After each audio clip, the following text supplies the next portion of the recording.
Bonjour, ici Sophia et voici ma nouvelle histoire originale sur la chaîne Regard du Temps.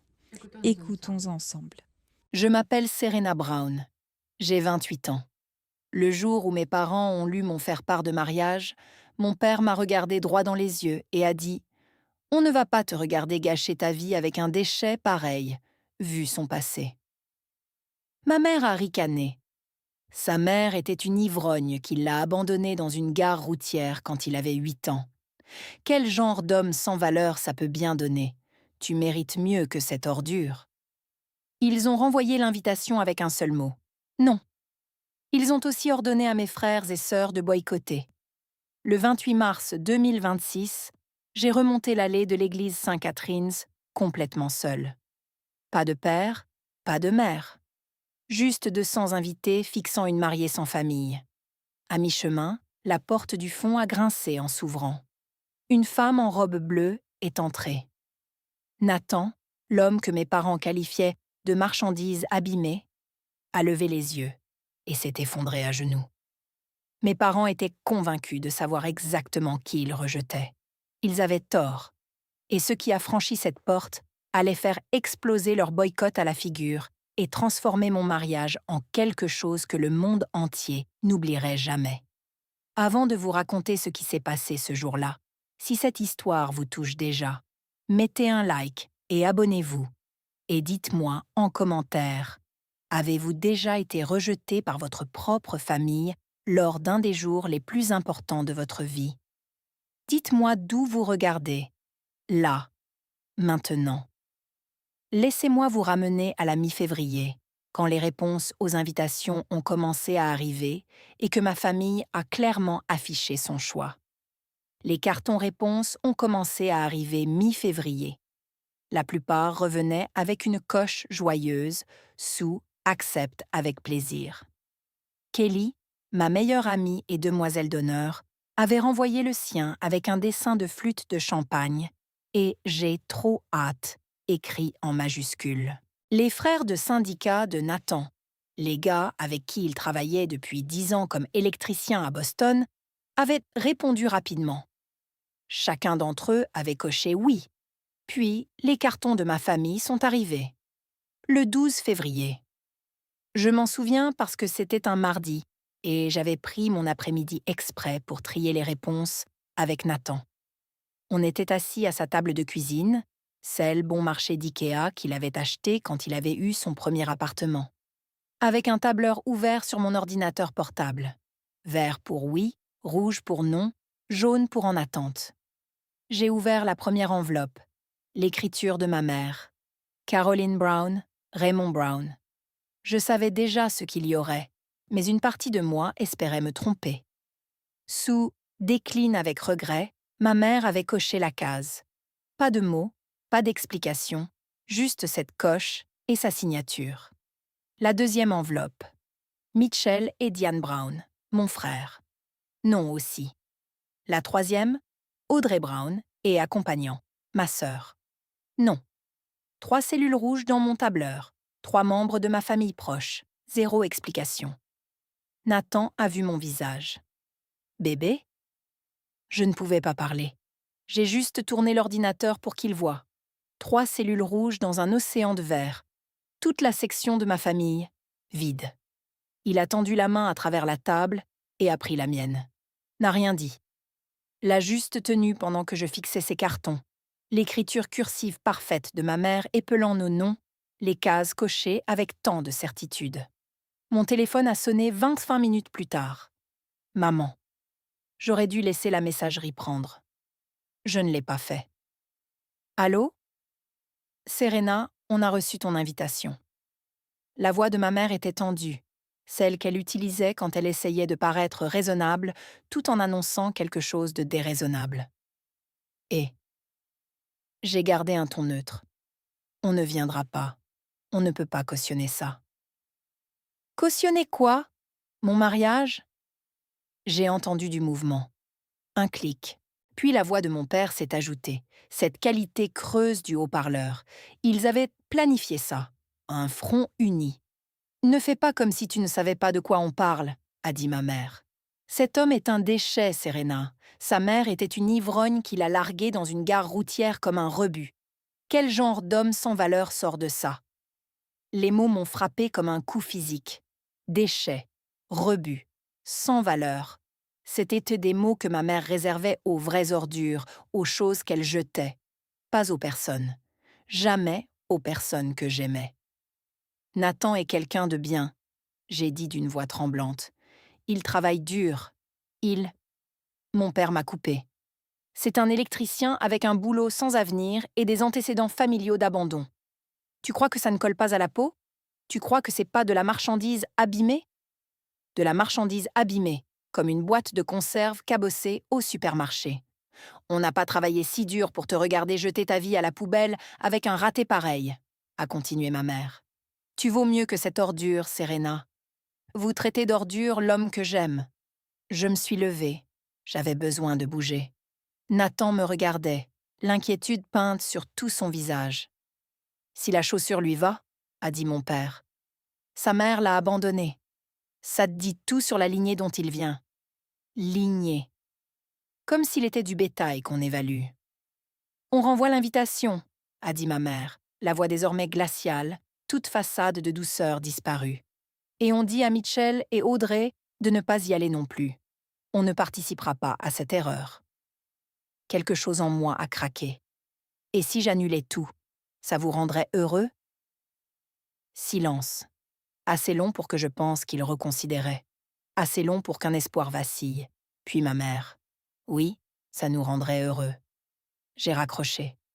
Nathan était debout, bras ouverts. J'y suis entrée et suis restée là, à respirer, essayant de ne pas pleurer. L'appel avait duré 14 minutes. 14 minutes pour que mes parents démolissent chaque fantasme que j'avais, qu'ils puissent voir en lui ce que je voyais. Qu'est-ce qu'ils ont dit? A demandé Nathan doucement. Je me suis reculée, je l'ai regardé. Cet homme qui avait survécu à l'abandon à 8 ans, qui avait payé lui-même sa formation professionnelle, qui s'était construit une vie à partir de rien, qui se présentait au travail chaque jour, qui était aimable avec les serveurs, se souvenait de ma commande de café préférée et appelait sa grand-mère chaque dimanche jusqu'à sa mort. Ils t'ont traité de déchet, j'ai dit. Ils ont dit que tu étais de la marchandise abîmée, que le fait que ta mère t'ait quitté fait de toi un bon à rien, que tu étais une impasse. Son visage a fait quelque chose de compliqué, de la douleur. Puis un masque qui se glisse en place, ce vide soigné qu'il portait quand quelque chose faisait trop mal pour le montrer. Et toi, qu'est-ce que tu as dit? Je leur ai dit que je t'aime. C'est tout ce qui compte alors. Je voulais que ce soit vrai. Mon Dieu, je voulais que ce soit vrai.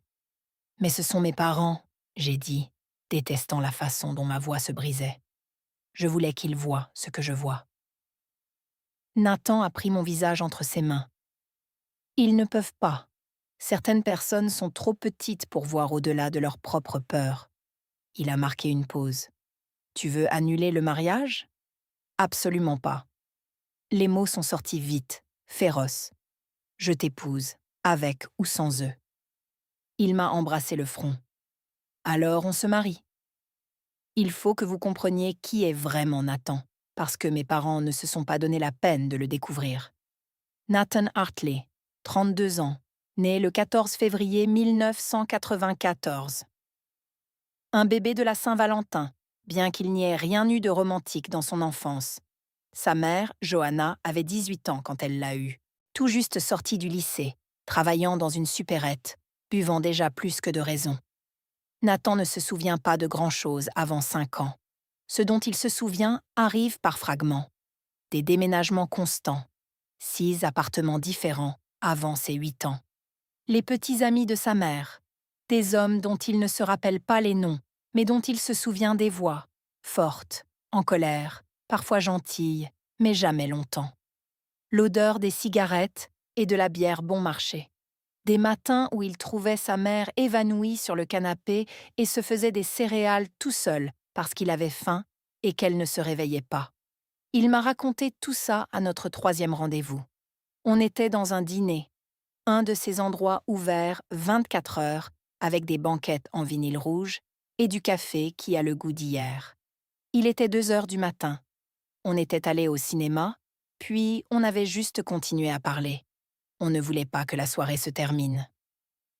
Ma mère essayait, a dit Nathan en remuant du sucre dans son café. Je me souviens de ça. Elle avait de bonnes semaines. Elle était clean un temps, faisait des pancakes le samedi matin, aux pépites de chocolat. Elle me tressait les cheveux. Je les portais plus longs quand j'étais petit. On regardait des dessins animés. Elle m'appelait son petit homme. Il a souri à ce souvenir, mais c'était triste. Puis elle disparaissait pendant des jours. J'allais chez ma grand-mère, Dorothy, la mère de ma mère.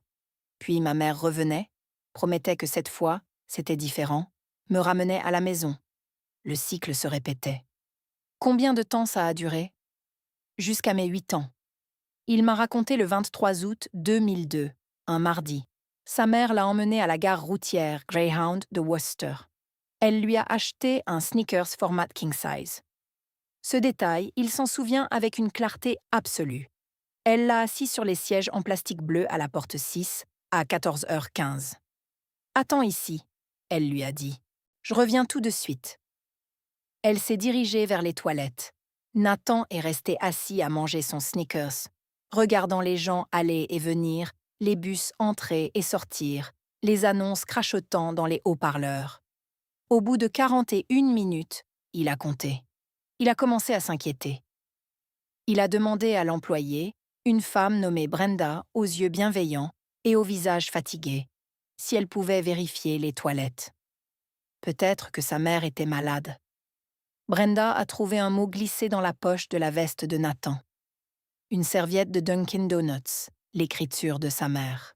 « Je n'arrive pas à être la maman dont tu as besoin. Mamie s'occupera de toi. Je suis désolée. » C'était tout. Pas d'au revoir. Pas d'explication. Juste une serviette et une promesse vide qu'elle reviendrait tout de suite. Dorothy est venue le chercher 3 heures plus tard.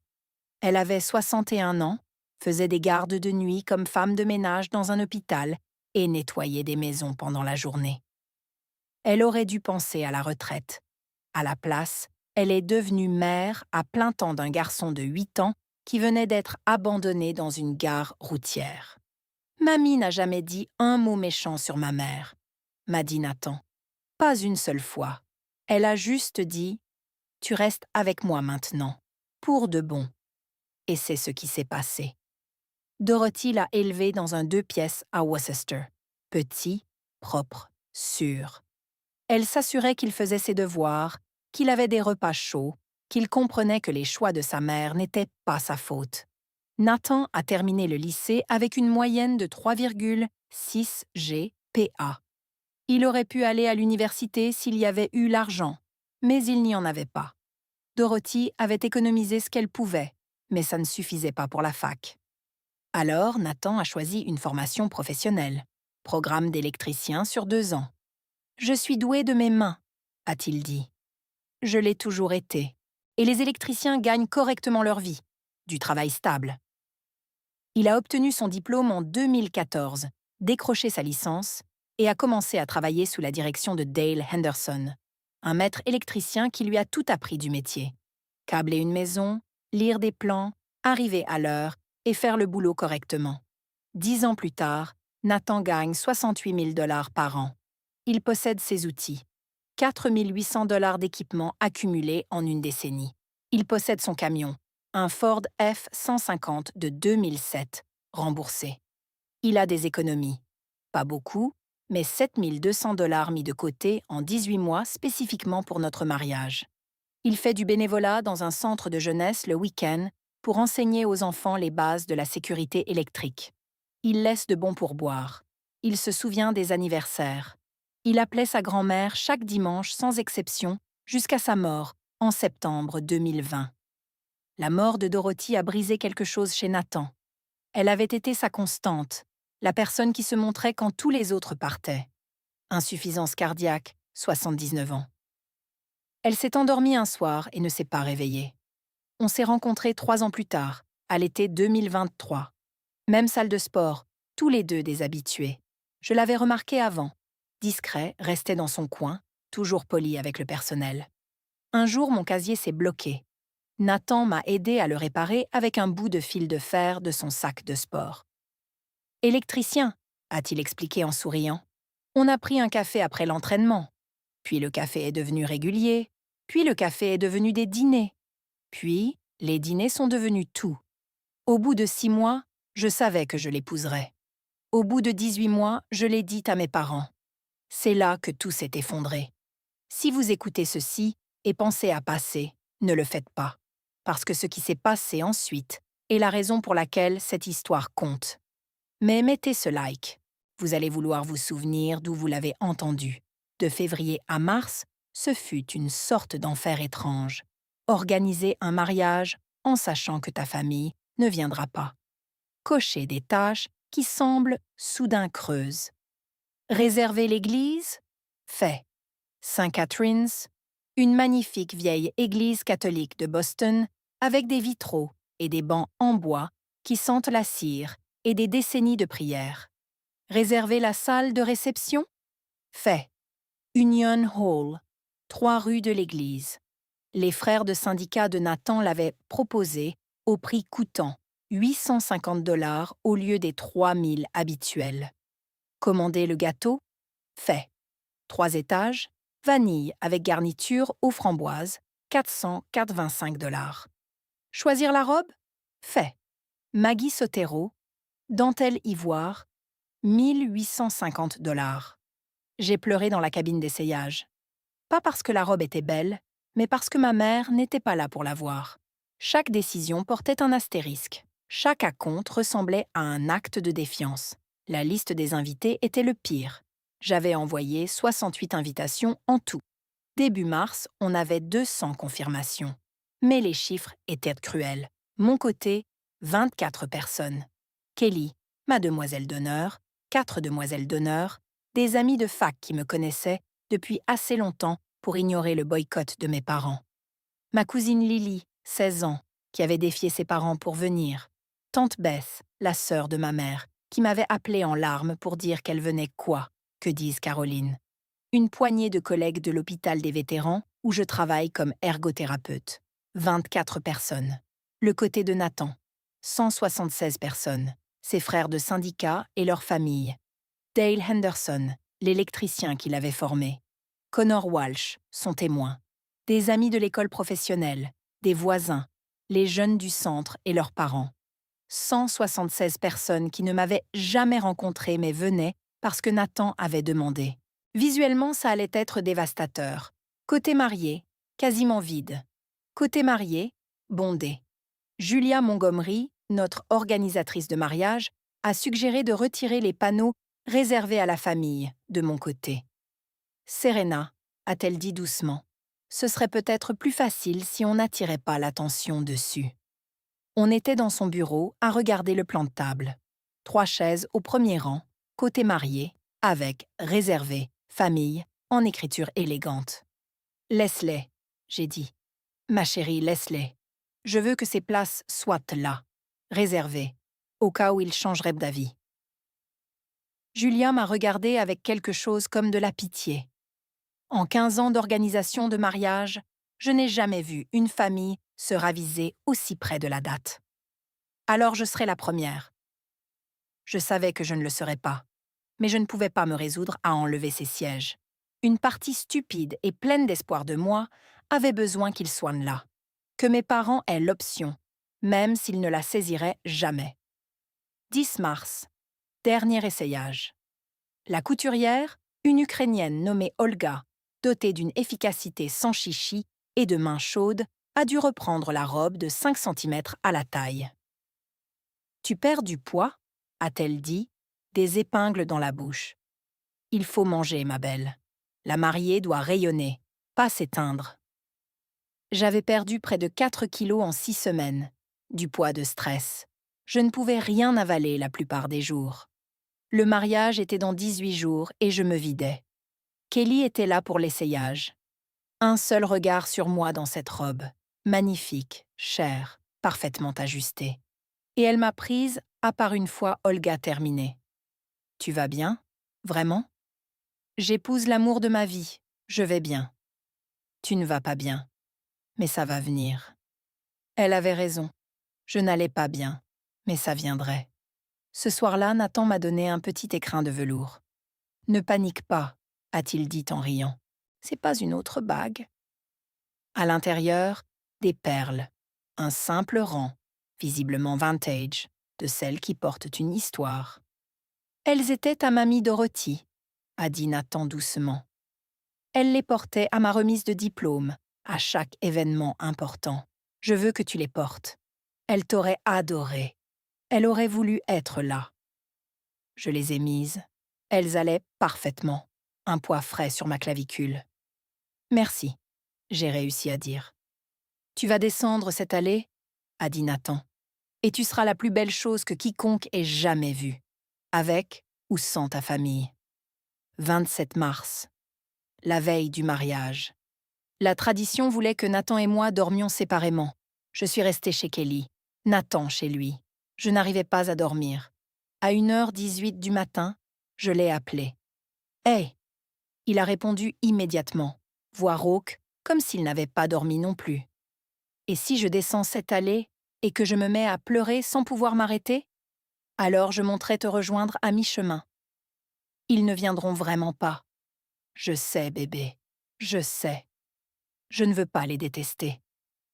Tu n'es pas obligé. Tu dois juste m'aimer plus que tu ne détestes ce qu'ils ont fait. » Long silence, juste nos respirations, à des kilomètres l'un de l'autre mais reliés par ce mince fil de son. « C'est le cas, » j'ai dit finalement. « Alors, ça suffit.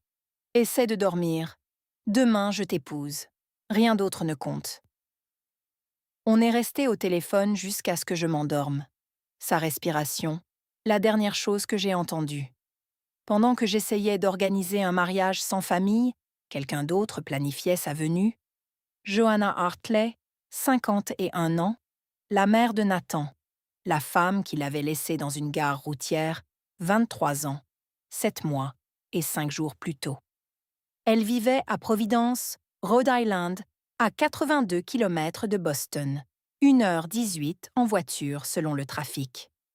Joanna travaillait comme conseillère en addictologie au New Horizons Recovery Services. Elle était sobre depuis 23 ans. 4 mois et 11 jours au 28 mars 2026. 23 ans de réunion des alcooliques anonymes, plus de 6 000. 23 ans à porter un jeton de bronze de sobriété dans sa poche. 23 ans de relations avec des parrains, de réparation et d'apprentissage à vivre avec ce qu'elle avait fait. Elle était mariée à Tim Rousseau depuis 11 ans. Tim était entrepreneur dans le bâtiment. Solide, gentil, patient avec la culpabilité de Joanna. Il n'avait pas d'enfant. Joanna avait eu trop peur de prendre le risque. Peur de répéter ses erreurs. Peur de transmettre la fêlure qui l'avait poussée à abandonner son fils dans une gare routière. Quand Dorothy est morte en septembre 2020, Joanna a vu l'avis de décès en ligne. C'est là qu'elle a appris que la grand-mère de Nathan était partie. C'est là qu'elle a réalisé que l'ordonnance restrictive que Dorothy avait obtenue contre elle, 20 ans plus tôt, n'avait plus de sens. C'est là qu'elle a commencé à chercher. Il lui a fallu 3 semaines pour le trouver. Nathan Hartley, électricien, région de Boston. Elle a créé un faux compte Facebook, Janet Hughes, une femme banale d'âge moyen avec une photo de banque d'images, et l'a suivi de loin. Elle le regardait vivre sa vie à travers des statuts de 280 caractères et des photos occasionnelles. Le regardait travailler, le regardait aller à la salle de sport, le regardait faire du bénévolat, le regardait rencontrer quelqu'un, une femme nommée Serena, jolie, à l'air bienveillant. Joanna sauvegardait chaque photo, 83 dans un dossier sur son ordinateur intitulé simplement « N ». Le 15 janvier 2025, Nathan a publié une photo. Lui et Serena, la main de celle-ci tendue, la bague en diamant captant la lumière. Elle a dit oui. Joanna a fixé cette photo pendant 1 heure. Son fils allait se marier. Elle n'y serait pas. C'était le pacte qu'elle avait conclu avec l'univers. Le prix de l'abandon. Tu pars, tu perds le droit d'être témoin. Mais elle a continué à regarder les publications sur les préparatifs du mariage, la réservation de la salle, la dégustation du gâteau, le choix du costume. Elle regardait tout depuis son écran, à 82 km, invisible. Puis, le 2 mars 2026, Serena a publié quelque chose. Une simple légende sous une photo avec Nathan. Vivement le 28 mars. Tellement reconnaissante envers tous ceux qui sont à nos côtés. Les commentaires ont afflué. Félicitations. Trop hâte. J'ai tellement hâte. Mais Johanna a remarqué ce qui manquait. Pas un seul commentaire de quelqu'un portant le nom de famille de Serena. Aucun membre de la famille. Juste des amis et ce qui semblait être la communauté de Nathan. Elle a creusé davantage. A trouvé un fil de commentaires sous la publication d'un des frères de syndicat de Nathan. Quelqu'un avait écrit « J'arrive pas à croire que sa famille vient pas. C'est leur perte. » Un autre commentaire « La mariée entre seuls? C'est dur. » La poitrine de Johanna s'est serrée. La famille de la mariée n'allait pas venir. Serena allait descendre l'allée seule. Tout comme Johanna avait laissé Nathan seul dans cette gare routière. Des abandons parallèles, des circonstances différentes, la même blessure. Johanna a appelé sa thérapeute, le docteur Lisa Vance, le lendemain. Je veux aller au mariage.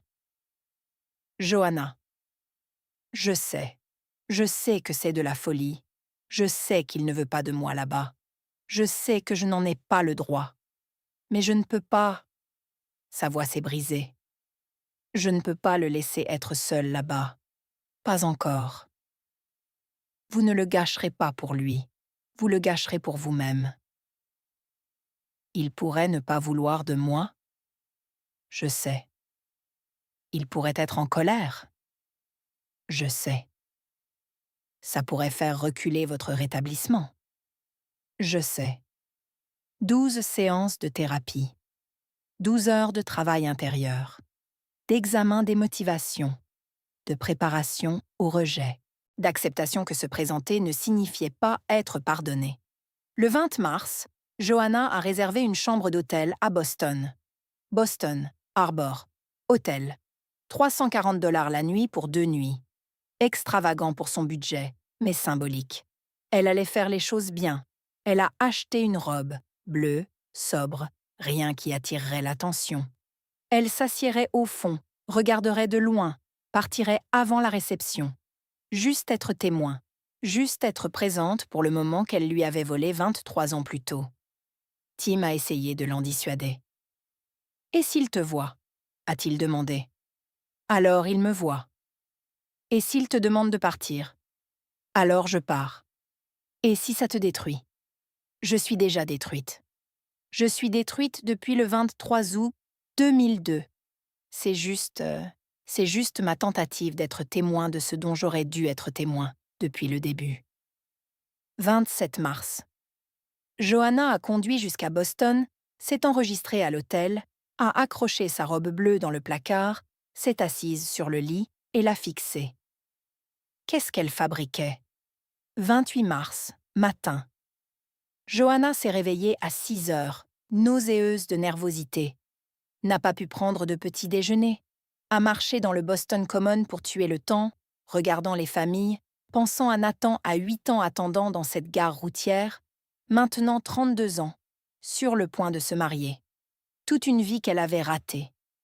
À 12h30, elle est retournée à l'hôtel, a enfilé la robe bleue, s'est regardée dans le miroir, a à peine reconnu la femme qui la fixait. À 13h15, elle est montée dans sa voiture. Le mariage commençait à 14h. Elle arriverait en retard, se glisserait au fond, invisible. « Laissez-moi juste le voir heureux », a-t-elle pensé. « Ensuite, je disparaîtrai. C'est tout ce que je mérite. » 28 mars 2026. Le jour de mon mariage. Je me suis réveillée chez Kelly à 7h. Mal dormi malgré la voix de Nathan dans mon oreille. L'estomac noué. La suite nuptiale au Sheraton Boston était réservée pour 9h. Coiffure et maquillage à 10h. Photographe à midi. Départ pour l'église à 13h30. À 9h15, la suite était pleine. Kelly, 4 demoiselles d'honneur, Jenna, Rachel, Paige, Morgan. La cousine Lily, 16 ans, les yeux écarquillés, qui photographiait tout avec son téléphone. 6 femmes, des mimosas, des viennoiseries, de la musique en fond. Le chaos organisait des préparatifs. Ce qui manquait, ma mère. À chaque mariage auquel j'avais assisté, la mère de la mariée était là, aidant avec la robe, pleurant de joie, s'agitant pour les détails, prenant des photos. Ma mère était à 82 km à Springfield, Massachusetts, probablement en train de boire son café, probablement sans penser à moi. Kim, la maquilleuse, était bavarde, sympathique, ne connaissait pas le contexte. Alors, elle est toute à maman, a-t-elle demandé en estompant le fond de teint. D'habitude, les mamans tournent autour. La pièce s'est tue. Kelly est intervenue aussitôt. Elle n'a pas pu venir. Oh, c'est dommage. Un problème de santé? Quelque chose comme ça, j'ai dit d'une voix plate. Kim a continué à parler, inconsciente, d'autres mariages qu'elle avait faits, d'autres mères avec qui elle avait travaillé. Chaque mot était un petit couteau. À 11h30, le moment de la robe. Normalement, la mère de la mariée aide à ce stade. 38 boutons le long du dos, de minuscules boutons recouverts de satin nécessitant un crochet à boutons et de la patience. Kelly l'a fait. 8 minutes de boutonnage soigneux tandis que je restais là, fixant mon reflet. J'étais belle. La robe était parfaite. Les perles de Dorothy luisaient sur ma peau. Je ressemblais à une mariée sans famille. Lily s'est approchée derrière moi, la voix douce. « Tu ressembles à une princesse. » J'ai essayé de sourire. « Merci, ma puce. »« Je suis désolée pour tante Caroline, » a-t-elle murmuré. « Elle est vraiment bête. » J'ai ri. Le premier vrai rire de toute la matinée. Oui, vraiment bête. À 11h47, mon téléphone a vibré. Message. Audrey. Ma sœur. Je suis désolée de ne pas pouvoir être là. Mitchell et moi voulions venir, mais maman et papa ont dit que ce serait déloyal. J'espère que tu comprends. J'espère que tu es heureuse. Tu es magnifique. J'ai vu la story Instagram de Kelly. J'aimerais que les choses soient différentes. Je l'ai lu à haute voix. La pièce s'est de nouveau tue. Jenna, une de mes demoiselles d'honneur, a parlé la première. Elle est adulte. Elle a fait un choix. Elle les a choisis, j'ai dit doucement. J'ai choisi Nathan. On a tous fait nos choix. Kelly m'a regardée. Tu veux répondre? Non. Qu'est-ce que je pourrais bien dire? À 12h30, le photographe est arrivé. Dave Chen, professionnel, mais au regard bienveillant. Il avait couvert plus de 200 mariages. Il savait ce qui manquait. Il a pris les clichés classiques, la mariée seule, la mariée avec les demoiselles d'honneur, la mariée avec le bouquet, gros plan sur le bouquet, rose blanche, gypsophile, une touche de lavande. Ce qu'il n'a pas photographié, la mariée avec sa mère, la mariée avec son père, les portraits de famille. Ces pages de l'album resteraient vides. À 13h18, la limousine est arrivée. Lincoln, 8 places. On s'est entassé dedans, riant, essayant de garder le moral. Mais j'étais silencieuse, le regard perdu par la fenêtre. 15 minutes de route dans les embouteillages de Boston. Kelly m'a tenu la main pendant tout le trajet. « Tu n'es pas obligée de faire ça », a-t-elle dit doucement, juste à moi. « Si c'est trop, on peut reporter. Nathan comprendrait. » Je me suis tournée vers elle. « Je ne reporte rien. Je l'épouse aujourd'hui, avec ou sans eux. » « D'accord, alors allons te marier. » À 13h33, la limousine s'est arrêtée devant Saint-Catharines. Les invités arrivaient déjà. Des gens joyeux en tenue élégante, enthousiastes pour un mariage. Pas un seul de mes parents. Je suis entrée par la porte latérale, droit dans le salon de la mariée, évitant tout le monde. Kelly a ajusté mon voile, arrangé la traîne, vérifié le maquillage. À 13h58, Kelly a posé la question une dernière fois. « Tu es prête ?» Je me suis regardée dans le miroir, mariée, seule, forte. Je n'ai jamais été plus sûre de quoi que ce soit. À l'hôtel, Nathan essayait de respirer. Il se tenait là dans son costume, gris anthracite, parfaitement taillé. 1 000 $ qu'il avait économisés exprès. Connor Walsh, son témoin, était à côté. 3 garçons d'honneur, Tyler, Ben, Marcus, les flanquaient. Le père Sullivan, 62 ans avec un accent irlandais qui faisait sonner chaque mot comme une bénédiction, a adressé un signe d'encouragement à Nathan. Les mains de Nathan tremblaient. Il agrippait la balustrade de l'autel, les jointures blanches. Connor s'est penché, a murmuré « Ça va ?» Elle va descendre cette allée toute seule, à cause de moi. Pas à cause de toi. À cause d'eux. C'est une sacrée différence, mon frère. Nathan a regardé le premier rang. Côté marié. 3 chaises vides. Les panneaux réservés en famille, cruels dans leur optimisme. Ça ne fait pas moins mal pour autant, a dit Nathan. L'orgue a commencé. Canon en ré de Pachelbel. La marche nuptiale traditionnelle. Tous les invités se sont levés, se sont tournés vers le fond de l'église. Nathan ne voyait pas encore les portes. Un pilier lui bloquait la vue. Mais il a entendu. L'aspiration collective. 200 personnes voyant quelque chose qui n'aurait pas dû être vu. Une mariée, marchant seule. Puis elle est apparue. Serena. Dentelle ivoire. Les perles de Dorothy. Le voile traînant près de 3 mètres derrière elle. Le bouquet de roses blanches tremblant légèrement entre ses mains. Et personne à ses côtés. La vue de Nathan s'est brouillée. Il pleurait avant qu'elle ne fasse son premier pas. Elle le faisait vraiment. Marchait vers lui sans la main d'un père pour la soutenir, sans une mère en pleurs au premier rang, sans aucune famille, juste elle. Et 200 témoins. Et lui. 25 mètres d'allée, 38 pas. Elle les a comptés, il l'a appris plus tard. Elle a compté chaque pas pour s'empêcher de pleurer. 1, 2, 3. Ne regarde pas les chaises vides. 4, 5, 6. Regarde Nathan. 7, 8. Il en vaut la peine. 9, 10. Les invités regardaient en silence. Certains pleuraient. Sarah, la femme de Connor, avait les larmes qui coulaient sur son visage. Dale Henderson, le mentor de Nathan, avait la main sur le cœur. Tout le monde le ressentait. L'injustice. Le courage. Pas 19. Mi-chemin. Le sang-froid de Serena s'est fissuré. Juste un instant. Une seule larme s'est échappée. Kelly, suivant à distance avec les demoiselles d'honneur, l'a vue. Puis, grincement. La lourde porte en chêne au fond de l'église s'est ouverte. Toutes les têtes se sont tournées. Les 200 invités. Serena. Les demoiselles d'honneur. Les garçons d'honneur. Le père Sullivan. Tout le monde s'est retourné pour voir qui arrivait en retard. Une femme se tenait dans l'embrasure. Robe bleue. La quarantaine avancée, peut-être la cinquantaine.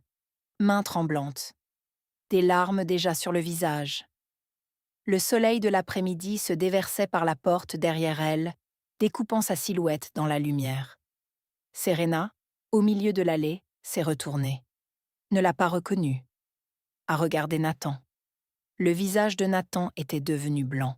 Littéralement blanc. Comme si chaque goutte de sang avait quitté son corps. Ses yeux étaient rivés sur la femme. Sa bouche s'est ouverte. Aucun son n'en est sorti. Puis, ses jambes ont cédé. Pas un évanouissement. Pas un trébuchement. Un effondrement structurel complet. Ses genoux ont heurté le sol de marbre. Le son a résonné dans l'église. Un craquement sec qui a fait tressaillir les gens. Connor s'est précipité vers lui, l'a manqué. Nathan était à terre, à genoux, les mains au sol, fixant la femme. 8 secondes de silence absolu. Puis la voix de Nathan, brisée et incrédule, captée par le micro à l'hôtel. « Maman ». Le mot est resté suspendu dans l'air. « Maman ». 200 invités ont eu un hoquet collectif. Serena était figée au milieu de l'allée, tenant toujours son bouquet, portant toujours son voile, complètement perdue. La femme dans l'embrasure, Johanna, a fait un pas en avant. S'est arrêté. Nathan. Sa voix portait dans le silence. Je suis tellement désolée. Je ne voulais pas perturber. J'avais juste besoin de te voir. Nathan était toujours à genoux, tremblant, n'arrivait pas à se relever. Tu m'as abandonné. Sa voix s'est brisée. Tu m'as laissé dans une gare routière. Chaque personne dans cette église l'a entendu. 14 personnes filmaient déjà avec leur téléphone. Instinct, drame, histoire. Le visage de Johanna s'est effondré. Je sais que je l'ai fait. Le père Sullivan s'est avancé, essayant de comprendre ce qui se passait. Nathan, mon garçon, vous connaissez cette femme? Nathan a hoché la tête, ne pouvait pas parler. C'est de la famille, c'est ma mère. Les mots sont sortis déchiquetés. Elle m'a abandonné quand j'avais 8 ans. Si l'église avait été silencieuse avant, maintenant c'était un vide. Pas de souffle, pas de mouvement. Serena a pris une décision. Elle a reculé, pas vers Nathan, vers Johanna. A rejoint la femme en robe bleue, l'a regardée. Cet inconnu qui venait de fracasser sa cérémonie de mariage. Vous êtes là pour lui faire du mal? La voix de Serena était stable, protectrice. Les yeux de Johanna ont rencontré les siens. Non, je suis là pour être témoin de ce dont j'aurais dû être témoin depuis le début. Serena a soutenu son regard longtemps, puis s'est tournée vers Nathan, toujours à genoux devant l'autel. Tu veux qu'elle reste? Nathan a levé les yeux vers Serena, vers cette femme qui marchait vers lui seule parce que sa famille l'avait rejeté. Cette femme qui maintenant le protégeait de son passé. Je ne sais pas, a-t-il murmuré. Serena est revenue vers lui, s'est agenouillée à côté de lui dans sa robe de mariée, a pris son visage entre ses mains. On peut arrêter, on peut faire une pause. Ce dont tu as besoin. Nathan a secoué la tête. Non, non, on se marie. Je ne la laisserai pas gâcher ça aussi. Il s'est relevé, jambes chancelantes. Connor l'a soutenu. Serena s'est relevée aussi, s'est tournée vers Johanna, toujours debout à une douzaine de mètres, dans l'embrasure. Asseyez-vous, a dit Serena. Voix calme, mais ferme. Dernier rang. Ne bougez pas. On parlera après. Johanna a hoché la tête, a marché lentement vers le dernier banc, côté gauche. S'est assise. Le père Sullivan a regardé Nathan et Serena. On continue? Ils se sont regardés, long moment, tout en suspens. Oui, a dit Serena. On se marie. Maintenant, j'ai besoin que vous compreniez quelque chose.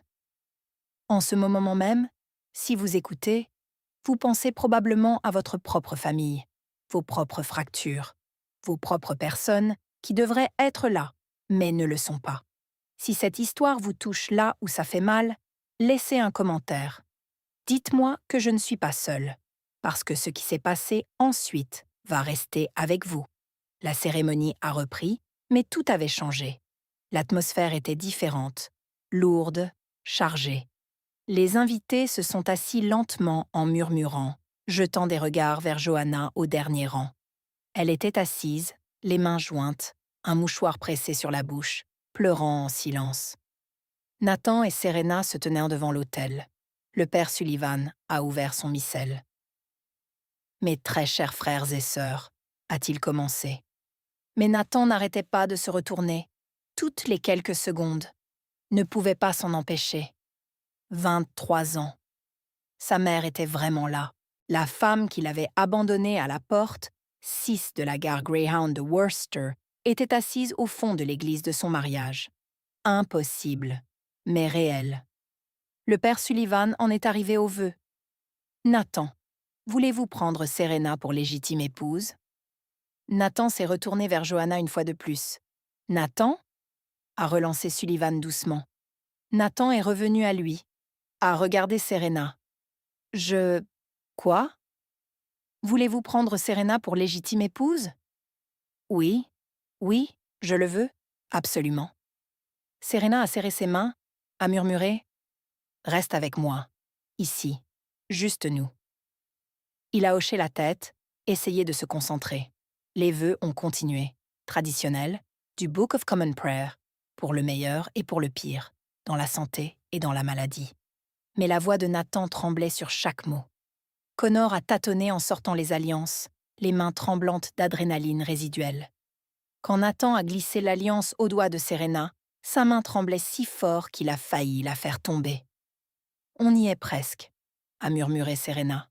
« Pardon », a dit Nathan. « Ne t'excuse pas. Reste juste là. » Puis sont venus les vœux personnels, ceux qu'ils avaient écrits ensemble, Nathan en premier.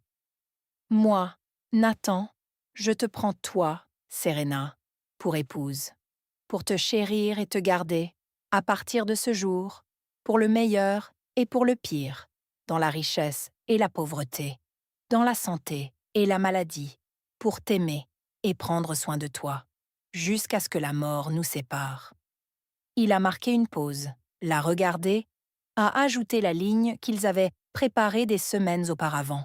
« Et je promets d'être la famille que tu mérites. » Sa voix s'est complètement brisée sur le mot « famille », parce que le poids de ce mot venait de se multiplier. Sa famille, celle qu'il avait abandonnée, était là. La famille d'elle, ceux qui prétendaient l'aimer, absente. Il n'a pas pu finir. Est resté là, à pleurer. Le père Sullivan lui a discrètement tendu un mouchoir. L'un irlandais, brodé. Nathan l'a pris. « Ça suffit », a dit Serena doucement. « Je t'entends. Son tour. » Serena a parlé clairement, fermement, s'écartant de la formule traditionnelle. « Nathan, je me fiche de qui vient et qui ne vient pas. Je te choisis, chaque jour, quoi qu'il arrive. » Appuyé, assez fort pour que Johanna entende. Au dernier rang, les épaules de Johanna tremblaient de sanglots. Le père Sullivan a regardé cette cérémonie hors du commun, ce couple tenu ensemble par quelque chose de plus fort que la tradition, et a improvisé. « J'ai marié plus de 300 couples dans cette église, » a-t-il dit, l'accent irlandais chaleureux. « Je n'ai jamais vu une mariée marcher seule. Je n'ai jamais vu une mère réapparaître après des décennies. Mais je n'ai jamais non plus vu l'amour aussi clairement.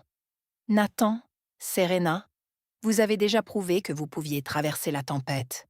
Cette cérémonie ne fait qu'officialiser ce qui était déjà vrai. » Murmure d'approbation parmi les invités. Sullivan s'est adressé à l'assemblée. « Quelqu'un ici s'oppose-t-il à cette union ?» Silence. Tout le monde a jeté un œil à Johanna. Elle n'a rien dit. A juste pressé son mouchoir plus fort contre sa bouche. « Alors, par les pouvoirs qui me sont conférés, » a poursuivi Sullivan, « je vous déclare mari et femme. Nathan, vous pouvez embrasser la mariée. » Nathan a attiré Serena contre lui, a murmuré avant de l'embrasser. « Merci de ne pas avoir fui. »« Jamais », a-t-elle murmuré en retour. Ils se sont embrassés. Plus longtemps qu'un baiser de cérémonie typique, agrippés l'un à l'autre. Soulagement, amour, plénitude. Les invités ont explosé. Applaudissements, acclamations, sifflements. Le père Sullivan a haussé la voix au-dessus du bruit. « Mesdames et messieurs, je vous présente Monsieur et Madame Hartley. » Nouvelles acclamations. La musique de sortie a retenti. L'hymne à la joie. Triomphale, mais douce amère. Nathan et Serena ont redescendu l'allée en tant que mari et femme, son bras serré autour d'elle, protecteur. Ils sont passés devant le banc de Johanna. Nathan a ralenti, l'a regardée, elle s'est levée, a murmuré « Félicitations ». Nathan n'a pas répondu. A juste continué à marcher, dehors dans la lumière du soleil, dans leur mariage, dans tout ce qui viendrait ensuite. Les heures suivantes se sont enchaînées dans un flou. Réception à l'Union Hall, entrée triomphale sous les applaudissements. Première danse, Thinking Out Loud, d'Ed Sheeran. Nathan tenait Serena contre lui, murmurant pendant toute la chanson. « Pardon de ne pas être totalement là. »« Tu es assez là, » a-t-elle dit. « C'est ce qui compte. » Dîner en buffet, décontracté. Nathan a à peine mangé, ne cessait de fixer le vide, en train de digérer. Le toast du témoin par Connor. « À Nathan, le gars le plus bosseur que je connaisse. Et à Serena, assez courageuse pour descendre cette allée seule et assez maligne pour l'épouser quand même. Puissiez-vous toujours vous montrer l'un pour l'autre comme vous l'avez fait aujourd'hui. Applaudissements. Verre levé. Nathan a réussi un léger sourire. Johanna n'est pas venue à la réception. Elle est restée dans l'église après le départ de tout le monde, assise dans ce dernier banc pendant 30 minutes, à pleurer. Puis est partie, a conduit jusqu'à son hôtel seul. À 19h30, Nathan ne pouvait plus tenir. Il a trouvé Serena en train de parler avec Kelly et les demoiselles d'honneur, l'a prise à part. Il faut que j'aille lui parler. Maintenant? Je ne peux pas danser et couper le gâteau pendant qu'elle est dehors quelque part. J'ai besoin de savoir pourquoi. Serena a pris son visage dans ses mains. Alors vas-y, je serai là quand tu reviendras. Nathan a marché 3 rues jusqu'à Saint-Catherine's, a trouvé Johanna et Tim assis sur les marches de l'église. Elle s'est levée quand elle l'a vu. « Tu es encore là », a dit Nathan. « Tu m'as dit de ne pas partir. » C'est vrai, ils se sont dévisagés. Mère et fils, 23 ans de distance entre eux. « Je ne sais pas quoi te dire », a fini par dire Nathan. « Tu n'as rien à dire. Je parle. Tu écoutes ou tu t'en vas. C'est toi qui choisis. » Nathan s'est assis sur la marche, pas à côté d'elle, à 1 mètre de distance. Parle. Johanna lui a tout raconté. La dépendance, les petits amis, les échecs, Dorothy qui avait appelé après l'avoir trouvée à la gare routière, hurlant sur Johanna, lui disant qu'elle ne le récupérerait jamais. Le fait d'être allée chez Kevin après avoir abandonné Nathan, de s'être droguée, d'avoir fait une overdose 3 jours plus tard, de s'être réveillée à l'hôpital, d'avoir été arrêtée. La cure de désintoxication, ordonnée par le tribunal, 18 mois, le fait d'être devenue sobre en novembre 2003. Les années qui ont suivi, travailler comme femme de ménage, puis comme père aidante, obtenir sa licence en 2010, rencontrer Tim en 2013. Le désir de contacter Nathan sans savoir comment. L'ordonnance restrictive de Dorothy, la peur, la honte. L'avoir observé depuis de faux comptes Facebook pendant 6 ans, sauvegardant des photos, suivant sa vie à distance. Avoir vu qu'il allait se marier. Avoir vu que la famille de la mariée ne viendrait pas. Avoir reconnu le parallèle. « Je l'ai vu marcher seul », a dit Johanna, la voix tremblante. Et j'ai pensé à toi. 8 ans, seule dans cette gare. Et je ne pouvais pas te laisser être seule là-bas encore une fois. La mâchoire de Nathan était si serrée qu'elle lui faisait mal. Tu ne peux pas réparer ça en te pointant 23 ans plus tard. Je sais. Tu m'as abandonnée dans une gare routière. Tu comprends ce que ça m'a fait? Maintenant oui. Pas à l'époque. J'étais trop brisée pour comprendre. 23 août 2002, porte 6, 14h15. J'ai attendu 41 minutes avant de demander de l'aide. Je croyais que tu étais malade aux toilettes. Je croyais que tu allais revenir. Je sais. Tu m'as laissé un mot sur une serviette de Dunkin' Donuts. Je sais. Tu as fait une overdose 3 jours plus tard. Oui. Nathan s'est levé, submergé. Je ne peux pas faire ça maintenant. C'est le jour de mon mariage. Il a commencé à partir, s'est arrêté, s'est retourné. Tu comptais partir après la cérémonie? C'était mon plan. Ne pars pas. Les yeux de Johanna se sont écarquillés. Quoi? Ne pars pas. Je ne suis pas prêt à parler, mais ne pars pas. Il est parti. Retourné à la réception, auprès de Serena, à sa vie, Johanna est restée assise sur ses marches à pleurer jusqu'à ce que Tim l'aide à rejoindre la voiture. Il a dit de ne pas partir, a-t-elle murmuré. Il a dit de ne pas partir, Tim a confirmé. Qu'est-ce que ça veut dire? Ça veut dire que peut-être il y a une chance. La réception a continué jusqu'à 23 heures. De la danse, des rires, la découpe du gâteau, le lancer de bouquets. Sauf que Serena ne l'a pas lancé. Je le garde, a-t-elle annoncé. Ce bouquet a descendu l'allée avec moi quand personne d'autre ne l'a fait. Il reste avec moi. Applaudissements de compréhension. À 21h30, Serena a vérifié son téléphone. 3 appels manqués. Maman. Un message vocal. Elle l'a mis sur haut-parleur. Nathan à l'écoute. La voix de Caroline, tendue et faussement inquiète. Serena, c'est maman. On a appris ce qui s'est passé à ton mariage. Ta cousine Lily a posté sur Facebook. Il faut qu'on parle. Rappelle-nous. Serena a regardé Nathan. Ils sont au courant. Tout le monde a un téléphone. Je devrais rappeler? Tu en as envie? Serena a réfléchi, puis a supprimé le message vocal et bloqué le numéro. Pas ce soir. Ce soir est à nous. Ce qui s'est passé ensuite a tout changé. À 16h38, pendant que Nathan et Serena coupèrent le gâteau, Travis Coleman, un des frères de syndicat de Nathan, a posté une vidéo sur TikTok. 47 secondes. La légende, la mariée marche seule, la porte s'ouvre, le marié s'effondre. Sa mère qui l'a abandonné il y a 23 ans vient de se pointer. Hashtag wedding drama, hashtag real life, hashtag on invente pas ça. 2 minutes, 38 vues. 5 minutes, 312. 10 minutes, 1847. La femme de Travis a regardé son téléphone. Travis, ça décolle. À minuit, 89 000 vues. Au matin, 3,8 millions. 13 autres invités avaient aussi posté des vidéos. Différents angles. Gros plan sur le visage de Nathan. Plan large montrant les sièges vides côté marié. Version audio ciblée captant clairement « Tu m'as laissé dans une gare routière ». Les vidéos se sont propagées. TikTok, Instagram Reels, Facebook, Twitter, Reddit. Le 29 mars, à 2h15 du matin, quelqu'un a posté sur r/wedding shaming. J'étais à ce mariage. Toute la famille de la mariée a boycotté parce que le marié n'est qu'un électricien. Sa mère, qui l'a abandonné, enfant, s'est pointée. Il est tombé à genoux.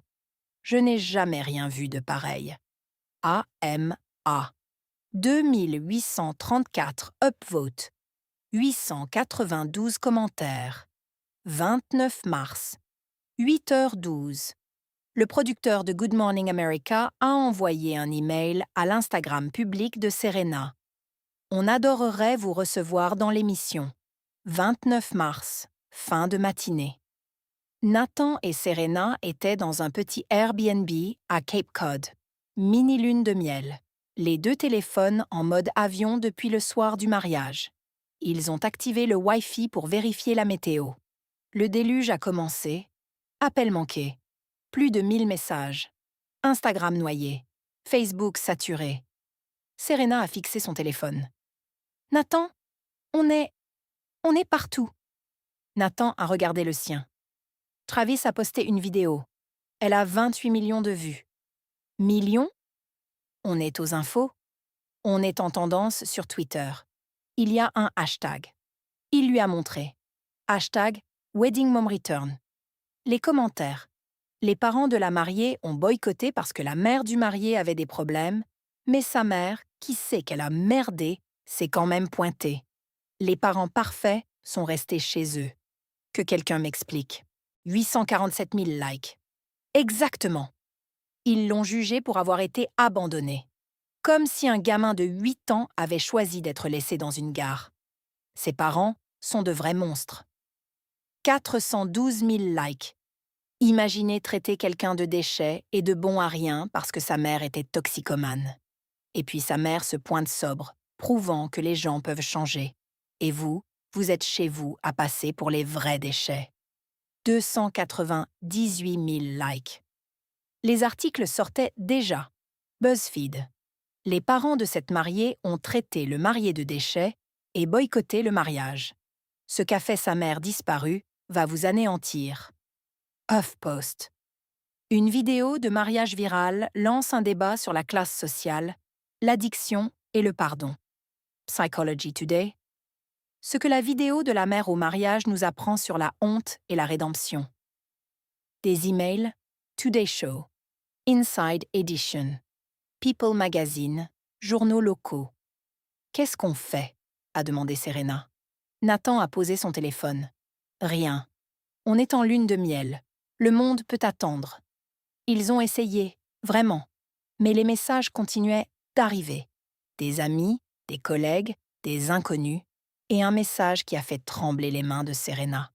Kelly, tes parents se font lyncher en ligne. Genre massacré. Je te préviens. 29 mars, 7h22. Springfield, Massachusetts. Le téléphone de Raymond Brown a vibré sur sa table de chevet. Tôt pour un samedi, il l'a attrapé, agacé. Message de Gary, leur voisin et ami du country club. Ray, c'est pas le mariage de Serena? C'est partout sur Facebook. Avec un lien. Raymond a cliqué. La vidéo de Travis Coleman. L'original. Maintenant à 18,4 millions de vues sur TikTok seul. Raymond a regardé, la main sur la bouche. Serena marchant seule, belle et le cœur brisé. La porte qui s'ouvre. Nathan qui s'effondre. Maman. La vidéo s'est terminée. Raymond a titubé hors du lit, a réveillé Caroline. Il faut que tu vois ça. Ils se sont assis ensemble sur leur lit, meuble Pottery Barn dans leur confortable maison de banlieue, et ont regardé le mariage de leur fille sur le téléphone d'un inconnu. L'ont regardé marcher seul, ont vu les chaises vides, ont vu le marié s'effondrer. « Mon Dieu !» a murmuré Caroline. « C'est elle. C'est Serena. Elle est seule. Raymond, elle est complètement seule. C'est sa mère ?» Raymond fixait l'écran. La toxicomane? Caroline est passée aux commentaires. Son visage a blanchi. Raymond, il parle de nous. Qui? Tout le monde. Regarde. Les commentaires n'étaient pas subtils. Les parents de la mariée ont boycotté parce que la mère du marié était toxicomane. La mère du marié s'est pointée sobre après 23 ans. Les parents de la mariée ne se sont pas pointés après 28 ans de parentalité. Qui a trahi qui? Ses parents sont de vrais monstres. Ils l'ont traité de marchandise abîmée et sont restés chez eux. Pendant ce temps, la femme qui l'a vraiment blessé s'est pointée pour réparer les choses. L'ironie. J'espère que les parents de Serena voient ça et réalisent que ce sont eux les déchets dont ils l'accusaient. Quelqu'un avait trouvé le Facebook de Mitchell, l'Instagram d'Audrey, et avait commencé à commenter. « Votre sœur marchait seule et vous n'étiez pas là? Honte à vous. Les boycotts familiaux sont de la maltraitance. Vous êtes complice. » Caroline s'est mise à pleurer. « Il faut qu'on l'appelle. » Raymond faisait défiler. La vidéo était partout. Plusieurs plateformes. Les vues combinées approchant les 30 millions. Et pour dire quoi? Désolé d'avoir raté ton mariage viral? Ça va nous retomber dessus à tous. Le boulot de Mitchell. La réputation d'Audrey. Le country club. Le country club? A répété Raymond d'une voix creuse. C'est ça qui t'inquiète? Les gens nous traitent de monstres, Raymond. Ils disent qu'on est les vrais déchets. Il a regardé sa femme, cette femme avec qui il avait construit une vie.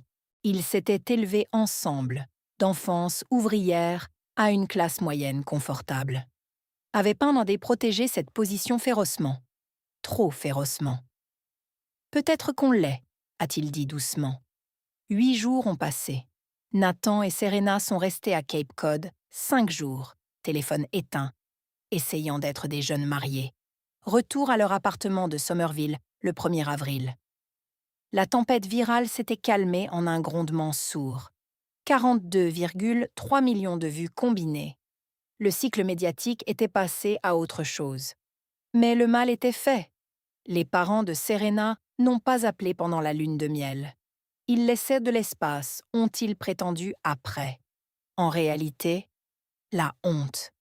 Mitchell a envoyé un texto le 2 avril. « J'ai vu la vidéo. J'aurais dû être là.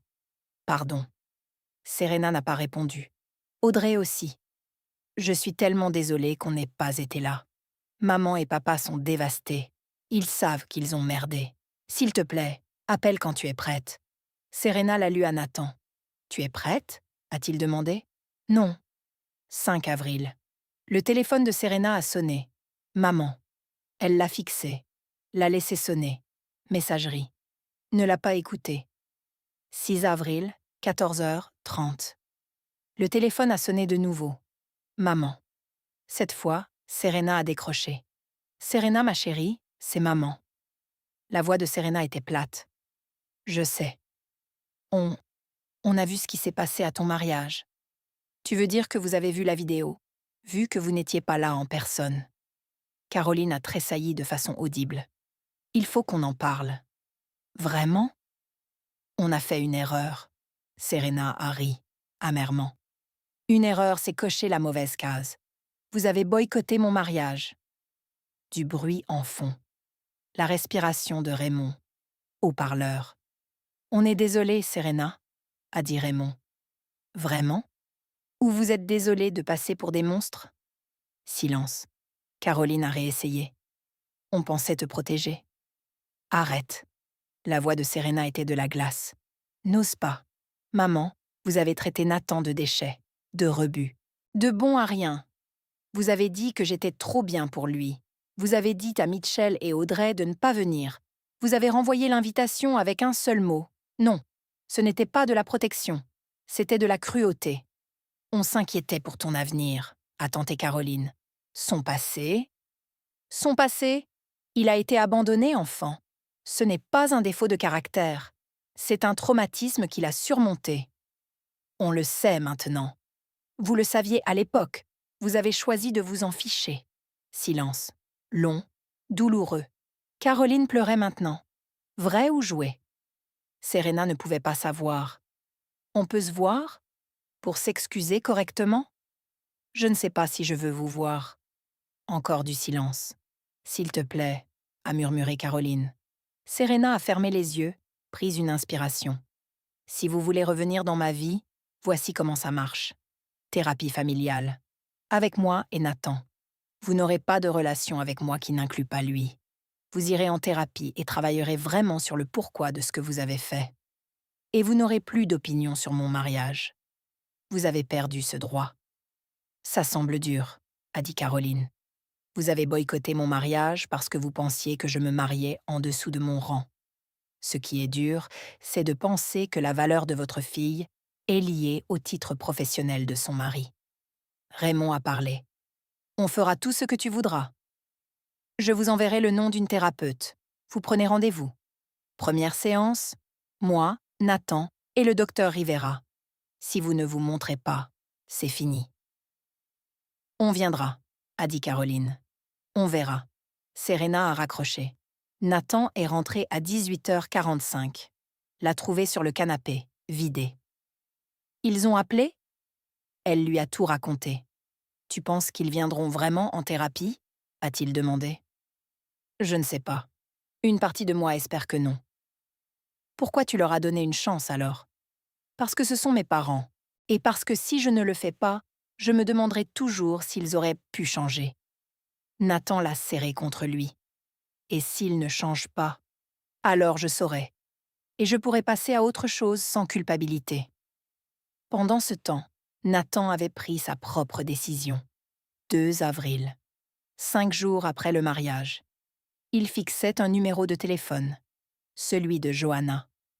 Tim l'avait passé à Connor, qui l'avait passé à Nathan. Serena le regardait. « Je devrais l'appeler » a-t-il demandé. « Tu en as envie ?» Je ne sais pas. Et si elle veut des choses que je ne peux pas donner? Tu lui dis non. Nathan a pris le téléphone, l'a reposé. A recommencé 3 fois. C'est dingue. Il y a 5 jours, elle était morte pour moi. Et maintenant, je suis nerveux d'appeler ma propre mère. Finalement, à 20h47, il a envoyé un texto. C'est Nathan. On peut se voir? Envoyé. Lu à 20h48. L'indicateur de saisie est apparu, disparu, réapparu. 2 minutes ont passé. Enfin? Oui. Quand tu veux. Où tu veux. Merci. 5 avril, 10h. Dunkin' Donuts, sur la route 1, à Norwood. À mi-chemin entre Boston et Providence. Nathan est arrivé à 9h52. En avance. Nerveux. Johanna est arrivée à 9h54. En avance aussi. Ils ont commandé du café. Tous les deux noirs. Tous les deux à peine touchés. Se sont assis dans un box du coin. Siège en plastique orange. Table collante. N'arrivaient pas à se regarder dans les yeux au début. Merci d'avoir accepté de me voir, a dit Johanna. La voix de Nathan était raide. J'ai failli ne pas venir. Je ne t'en aurais pas voulu. Silence. Je ne sais pas quoi te dire, a admis Nathan. Tu n'as rien à dire. Je peux parler. Ou on peut rester assis en silence. Ce dont tu as besoin. Nathan la regardait. Vraiment regardait. Elle paraissait plus que ses 51 ans. Des années durement gagnées. Des années de sobriété. Pourquoi tu es vraiment venue au mariage? La vérité. Johanna n'a pas hésité. Je t'ai observé depuis de faux comptes Facebook pendant 6 ans. Je sais que c'est flippant. Je sais que je n'en avais pas le droit. Mais j'avais besoin de savoir que tu allais bien. Tu aurais pu simplement demander. Après la mort de mamie, tu aurais pu envoyer une lettre. J'en ai écrit 63. Jamais envoyé une seule. Que dire à l'enfant qu'on a abandonné? Il n'y a pas de mots. Elle a sorti un papier plié de son sac. Le lui a montré. Une lettre datée d'octobre 2020. Cher Nathan, je n'attends pas que tu lises ceci. Nathan ne l'a pas lu. Là, lui a rendu. Est-ce que tu as jamais voulu revenir? Quand j'étais petit. Les larmes de Johanna sont tombées. Chaque jour. Mais j'étais trop brisée. Et Dorothy avait raison de me tenir à l'écart. La mâchoire de Nathan s'est serrée. Tu m'as abandonnée dans une gare routière. C'est ce que j'ai fait. Porte 6, Greyhound de Worcester, 23 août 2002, 14h15. Je m'en souviens. Tu m'as donné un Snickers. Format king size. Tu as dit « Attends ici ». Oui, j'ai attendu 41 minutes. Johanna s'est couvert le visage, sanglotait.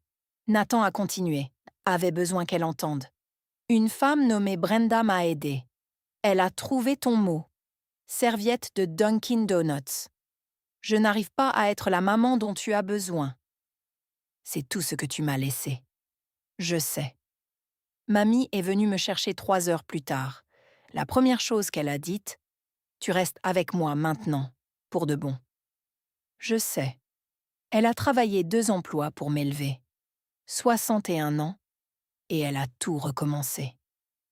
Je sais. Les mains de Nathan tremblaient. Et toi? Qu'est-ce que tu as fait après m'avoir laissé? Johanna la regardait. Je suis allée chez mon copain. Je me suis droguée. Overdose 3 jours plus tard. Réveillée à l'hôpital. Arrêtée. Cure. Devenue sobre 14 mois après t'avoir abandonnée. 14 mois. Novembre 2003. Nathan a fait le calcul. J'avais 10 ans. Tu étais sobre depuis 2 ans. Et tu n'es jamais revenu. Dorothy avait une ordonnance restrictive. Je ne pouvais pas. Tu aurais pu essayer. Tu as raison. J'aurais pu me battre davantage. Je ne l'ai pas fait. J'avais trop honte. Silence. Long. Douloureux. Nathan a parlé doucement. Je suis en colère. Je vais être en colère pendant longtemps. Tu n'as pas le droit de me brusquer. Je ne le ferai pas. Et tu n'as pas le droit d'être maman. Mamie était ma mère. Toi, tu es Johanna. Johanna a hoché la tête, larmes coulant. D'accord. Je vois un thérapeute, le docteur Paul Chen. Tu viendras aux séances avec moi. Tout ce dont tu as besoin. Et si j'ai besoin d'espace, tu me le donnes, sans culpabiliser. Promis. Nathan s'est levé. Conversation terminée. Je peux te demander quelque chose? A dit Johanna. Nathan a attendu. Est-ce qu'il y a quelque chose de bien dont tu te souviens? D'avant? Nathan s'est arrêté, a réfléchi. Les samedis matins, a-t-il dit finalement. Parfois tu étais clean pendant 1 ou 2 semaines. Tu faisais des pancakes, aux pépites de chocolat. On regardait des dessins animés. Tu me tressais les cheveux. Il a touché ses cheveux courts. Je les portais plus longs. Johanna a souri à travers ses larmes. Je m'en souviens. Je t'appelais mon petit homme. Puis, tu disparaissais à nouveau, et je mangeais des céréales pendant 1 semaine. Mais ces samedis matins, je les ai gardés. Je suis désolée de ne pas avoir pu t'en donner plus. Je sais. Nathan s'est dirigé vers la porte, s'est arrêté, s'est retourné. Johanna. Elle a levé les yeux. Merci d'être venue au mariage. Il est parti. Johanna est restée assise là 20 minutes, à pleurer dans son café froid. 10 mai 2026. Cabinet du docteur Angela Rivera, Cambridge. 15h52. Raymond et Caroline sont arrivés 8 minutes en avance, assis dans la salle d'attente, nerveux. Nathan et Serena sont arrivés à 15h58, à l'heure. Coup stratégique. Serena, ma chérie. Caroline a commencé à se lever. Serena a fait un pas en arrière. Gardons ça pour l'intérieur.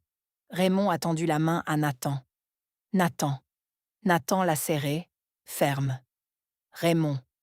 Pas de bavardage. La porte du docteur Rivera s'est ouverte. Entrez. Son cabinet était chaleureux mais professionnel. Des chaises disposées en cercle. Une boîte de mouchoirs au centre. Le docteur Rivera, 42 ans. Latina. Bienveillante, mais sans détour. Règle de base, a-t-elle dit. On n'interrompt pas. On ne se défend pas. On écoute seulement. Vous y arrivez? Raymond et Caroline ont acquiescé. Serena, c'est votre séance. Par où voulez-vous commencer? Serena s'était préparée. Une fiche avec des notes. Je vous ai envoyé 68 invitations. Vous en avez renvoyé 3. Non, non, non. Vous n'avez pas simplement décliné. Vous avez dit à Mitchell et Audrey de ne pas venir. Vous avez clairement fait savoir que mon choix, mon mari, était inacceptable à vos yeux. Caroline a voulu parler. Le docteur Rivera a levé la main. Pas de défense. Écoutez. Serena a continué. Le pire, ce n'était pas que vous ne soyez pas venu. C'était savoir que vous aviez choisi votre fierté plutôt que moi. Sa voix ne tremblait pas. Elle avait assez pleuré. Le docteur Rivera s'est tourné vers Raymond et Caroline. Répondez. Raymond a commencé par des excuses. On pensait la protéger. On ne comprenait pas. On vient d'une génération où la stabilité signifie... Le docteur Rivera l'a interrompu. Ce que vous décrivez, c'est du classisme. Raymond s'est arrêté. Avez-vous demandé à Serena si elle se sentait en difficulté? Non. Avez-vous interrogé Nathan sur sa vie, son travail, ses projets? Non. Vous avez donc jugé sans information? Oui. Caroline pleurait. Le docteur Rivera l'a regardée. Ses larmes, c'est à propos de quoi? Je me sens horrible. Horrible parce que vous l'avez blessée? Ou horrible parce que vous passez pour des monstres? Coup direct. Caroline n'a pas pu répondre. Le docteur Rivera s'est penché. Auriez-vous appelé Serena si la vidéo n'était pas devenue virale? Silence. Caroline? Je ne sais pas. Raymond? Probablement pas aussi vite. Donc votre motivation à réparer ne vient pas de la culpabilité d'avoir blessé. Elle vient de l'embarras d'avoir été exposé. Le rire amer de Serena. Évidemment. Il ne se souciait pas que je marche seule. Il se souciait que 28 millions de personnes me voient marcher seule. Ce n'est pas juste, a dit Caroline sur la défensive. Juste? La voix de Serena s'est aiguisée. Tu veux parler de ce qui est juste? Le docteur Rivera a levé la main. Caroline, pouvez-vous assumer la responsabilité sans restriction? Silence. Je vais vous demander quelque chose de difficile. Des excuses. De vraies excuses. Pas de mais, pas de on pensait que, juste de la responsabilité. Caroline a essayé. Serena, je suis désolée de ne pas être venue à ton mariage.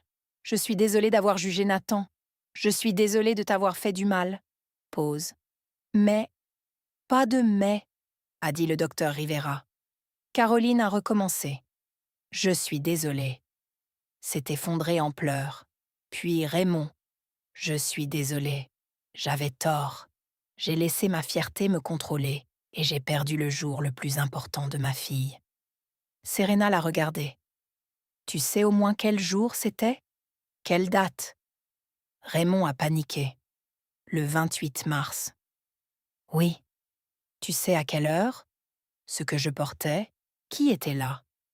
Non. Parce que tu n'y étais pas, tu ne peux pas te soucier rétroactivement. La séance a duré 90 minutes. Le docteur Rivera a donné des devoirs. Raymond et Caroline devaient écrire des lettres, séparées, à la fois à Serena et à Nathan, expliquant leurs présupposés, s'excusant sans se défendre, décrivant des changements de comportement, à rendre avant la prochaine séance, le 24 mai. Ils ont accepté. Sont sortis séparément, sur le parking. Caroline à Raymond. On a vraiment tout gâché. Je sais.